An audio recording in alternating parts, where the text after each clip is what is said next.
அஸ்ஸலாமு அலைக்கும் ஃப்ரெண்ட்ஸ். இன்றைக்கி கிர்னி பழ டெசர்ட் செய்யலாம். நான் வந்து ஒரு பழுத்த பழமாக எடுத்து 2 ஆஃபாக கட் பண்ணிவிட்டு, இந்த ஒரு ஆஃப் வந்து நம்ம அரைக்க போகிறோம் மிக்சியில் போட்டு, இன்னொரு ஆஃப் வந்து பீஸ் பீஸாக கட் பண்ணி வைக்க போகிறோம்.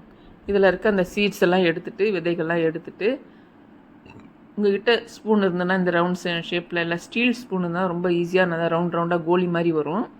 இல்லைனா நீங்கள் சின்ன சின்ன கூட இது பழமாக இருக்குன்னா இப்படி எடுக்க முடியுது. கொஞ்சம் இதுவாக இருந்ததுனாக்கா நீங்கள் ரொம்ப பொடிசாக கட் பண்ணி வச்சுக்கோங்க.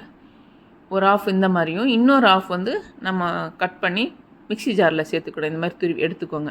இல்லை நீங்கள் கட் பண்ணாலும் சரி. எனக்கு பழமாக இருக்கனால ஈஸியாக வந்துடுச்சு இந்த வாட்டி.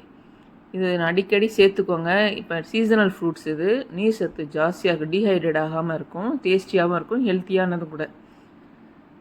நல்லா சுரண்டி போட்டுட்டேன்.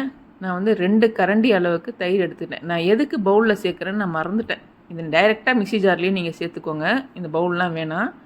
2 கரண்டி தயிர், 1 கப் அளவுக்கு மில்க் பவுடர் அண்ட் வந்து நான் வந்து 1/2 கப்பு வந்து நாட்டு சர்க்கரை எடுத்திருக்கேன். நீங்கள் கருப்பு டீ இருந்தால் கூட எடுத்துக்கோங்க.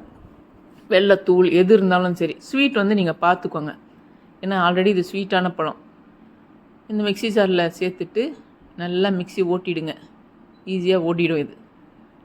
நான் வந்து ஒரு ஆளுக்கு சாப்பிட்ற மாதிரி நான் வந்து சின்ன பவுல் எடுத்து அதில் நம்ம அரைச்ச அந்த ஃப்ரூட்ஸு மிக்சியில் போட்டுட்டு, அதுக்கு மேலே நம்ம கட் பண்ணி வச்சுருக்க கிர்னி பழத்தையும் போட்டு நட்ஸு போட்டுக்கோங்க. உங்கள்கிட்ட என்ன இருக்கும், நான் பாதாமும் பிஸ்தாவும் போட்டிருக்கேன். நான் பன்னீர் ரோஸ் இருந்தது, அதுவுமே நம்ம சாப்பிட்லாம். நல்லா காய வச்சு கூட நம்ம அடிக்கடி தண்ணியில் சூட் பண்ணி குடிக்கலாம். இந்த மாதிரி நான் வந்து கலர்ஃபுல்லாக இருக்குன்றதுக்காக இதில் போட்டிருக்கேன்.